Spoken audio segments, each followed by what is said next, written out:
sua família sucumbir a essa cultura ou essa forma de viver que nós normalmente vemos aqui no Brasil, né? E você pode achar que isso é prepotência, você pode achar que isso é arrogância, você pode dizer, mas mas o que tem viver assim? A nossa família sempre foi assim, de fazer fofoca, de conversar muito e botar os assuntos na mesa mesmo, de se meter na vida do outro, de não sei que lá, entende? E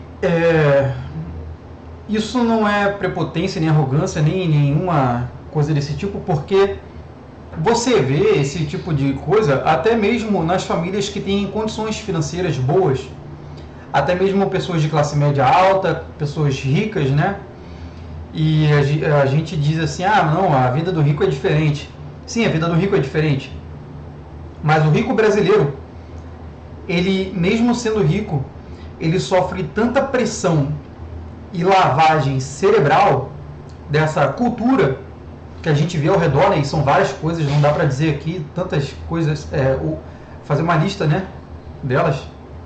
Eles sofrem tanta influência dessa cultura podre que os filhos desses ricos que cursam medicina, o que eles estão fazendo?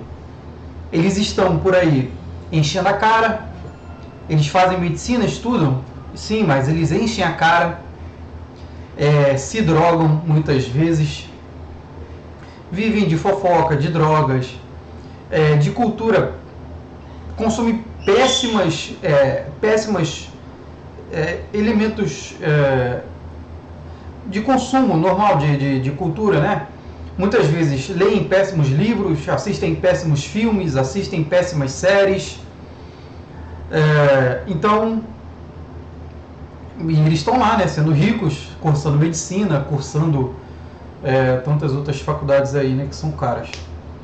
E aí você pensa, o rico é diferente, ele tem uma cultura diferente, mas ele não tem tanta diferença assim. O que acontece é que o pobre, ele não consegue muitas vezes ter acesso ao lugar que o rico vai. Ele não frequenta a mesma boate, talvez. Ele não frequenta talvez o mesmo escritório. Tem escritório que é só para gente de alto padrão e não tem problema, isso não tem nada a ver com o que eu estou falando. Então, o que o rico tem de diferente muitas vezes é o acesso a certas coisas, a outras pessoas ricas, e que às vezes até tem uma boa cultura, mas difícil, né? Não é todo mundo. Mas assim, em outros aspectos, ele está consumindo a mesma coisa que o pobre e o classe média está consumindo. E isso não é sobre riqueza ou pobreza. Isso é sobre educação que eu estou falando. Entende? Eu estou falando de educação. Como o Enéas falou de educação, né? O Enéas disse que a diferença de um rico para o pobre, muitas vezes, é uma diferença meramente de informação. E é isso que eu estou querendo fazer aqui.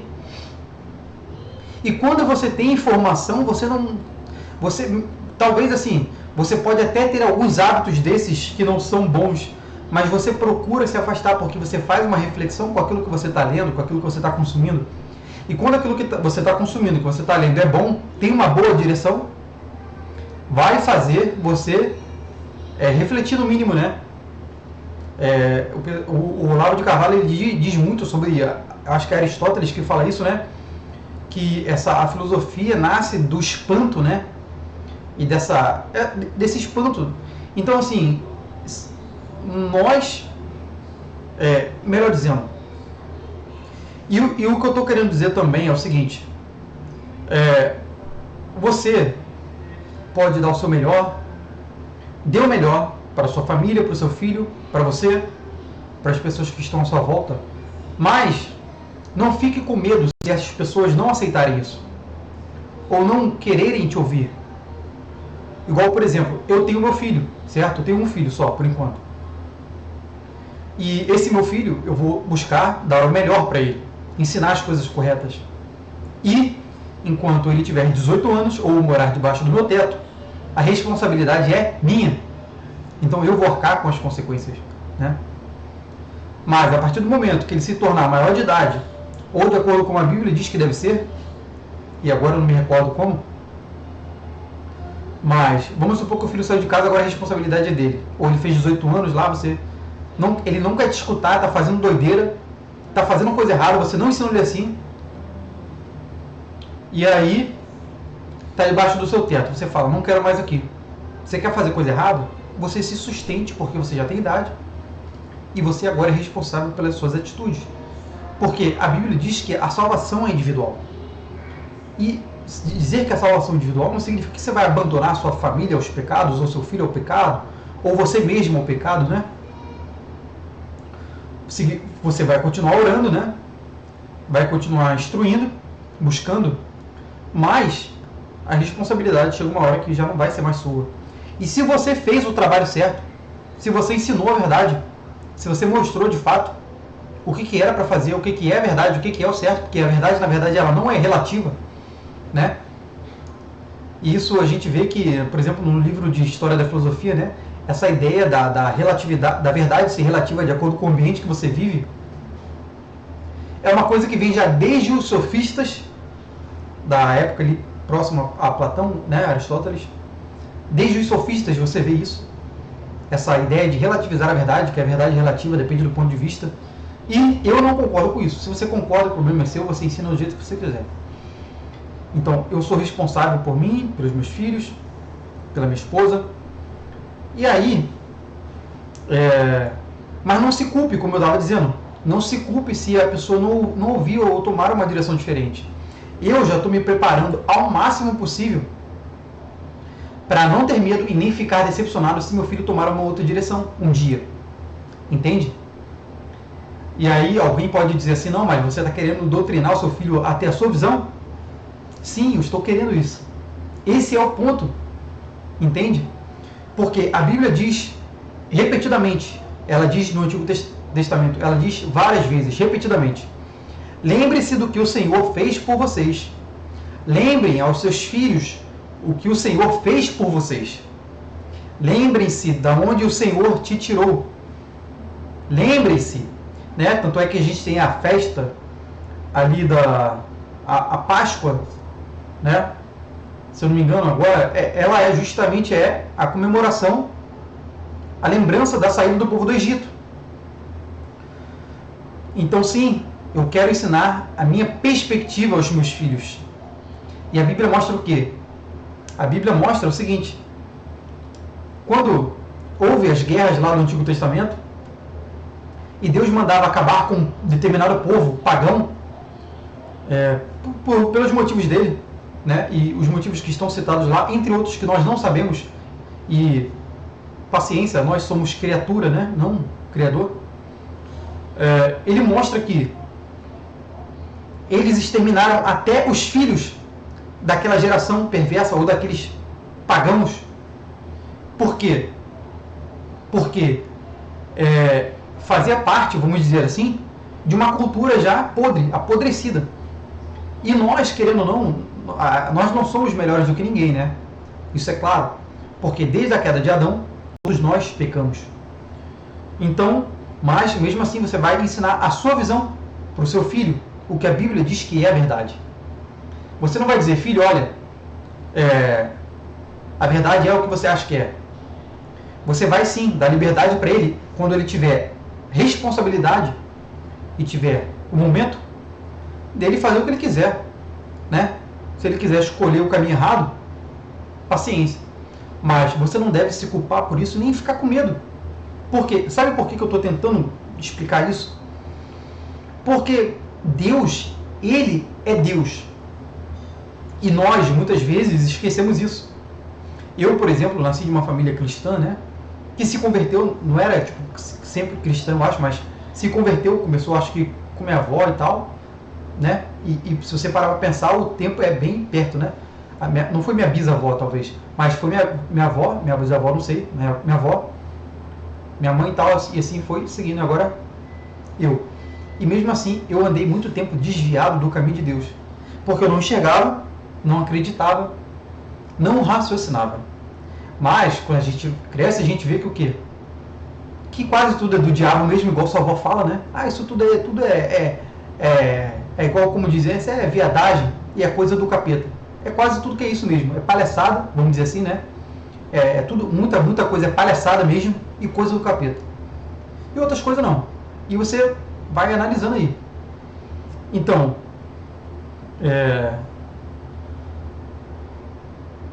eu andei muito tempo desviado e mesmo assim Deus não me deixou continuar desviado. Ele abriu meus olhos, ele mudou minha circunstância, ele me deu um caminho, me mostrou o caminho, abriu os meus olhos, né? Me trouxe para a verdade. Ou seja, a Bíblia diz que se você ensinar desde pequeno, ele não se desviará, ou não se desviará com tanta facilidade, assim pelo menos, né? Ele encontra o eixo em algum determinado ponto da história da vida dele. Igual aconteceu comigo, graças a Deus, não muito tarde, né? Porque com 20 anos que eu mais ou menos acordei, 22 anos por aí, que eu despertei melhor para a realidade, né? Agora eu já estou com 25, quase fazendo 26. Então, assim, e meu filho está com 1 ano de idade. Então, assim, você vai dar o seu melhor.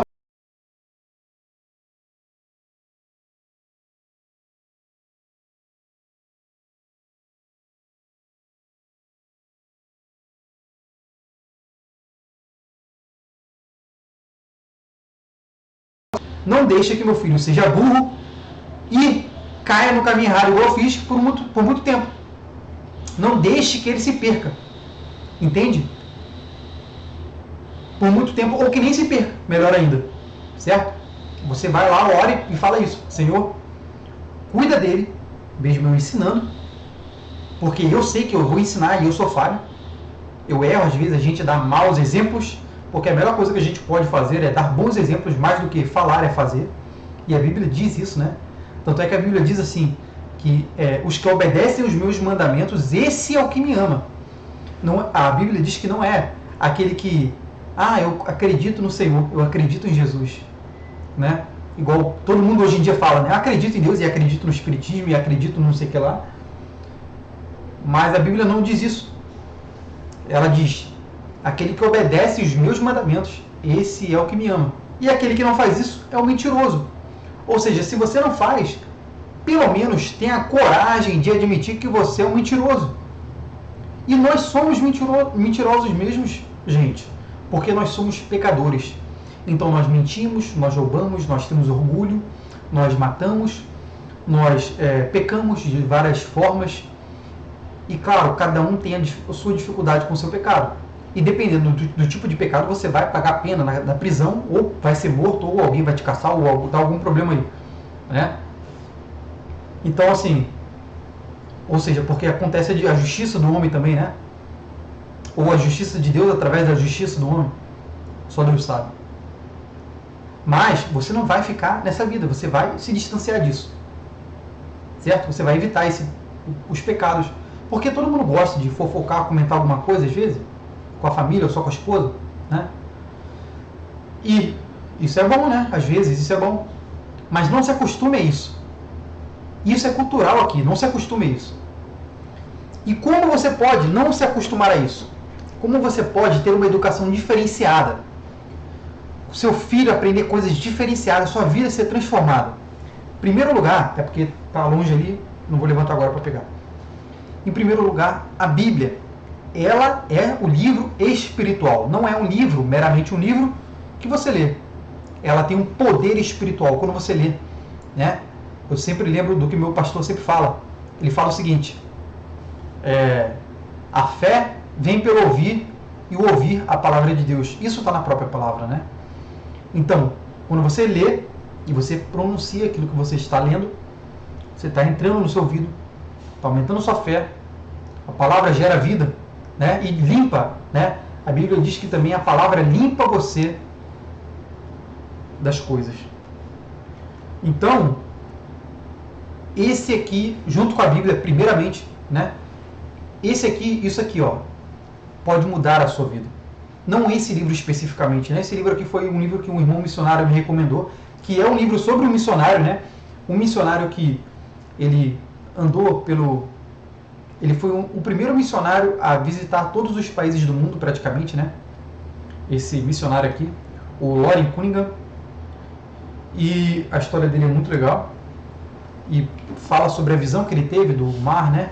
Das ondas, que eram milhares de jovens inundando os países, as nações, levando o evangelho, né?